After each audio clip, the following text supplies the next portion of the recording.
थोडंसं कॉन्ट्रोव्हर्शियल आहे, पण हे माझं स्पष्ट मत आहे. आपले पालक पण चुकू शकतात.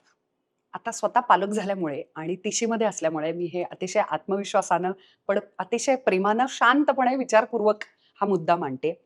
आपल्या आई-वडिलांच्या शिवाय अख्ख्या आकाशगंगेमध्ये आपलं इतकं भलं व्हावं, कल्याण व्हावं, असं दुसऱ्या कोणालाही वाटत नाही. मग त्यांचा हेतू, उद्दिष्ट आपलं प्रचंड भलं व्हावं, कल्याण व्हावं, असं त्यांना वाटत असताना पण ते चुकीचे कसे असू शकतात? कारण ती माणसं आहेत. त्यांना कमी माहिती असू शकते. ते मागच्या पिढीतले आहेत.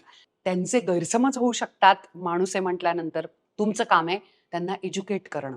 माहीत नसेल, गोष्टी दाखवा, घेऊन जा, लेक्चर्सना बसवा, व्याख्यानांना बसवा, लोकांना भेटवा आणि सांगा याच्यामध्ये काय काय ग्रोथ आहे. हे जर मी प्रोफेशन निवडलं किंवा ही डिग्री निवडली, हे कॉलेज निवडलं, ही मुलगी निवडली किंवा हा मुलगा निवडला, तर त्याचे काय फायदेत, काय तोटेत हे त्यांच्याबरोबर बसून बोला.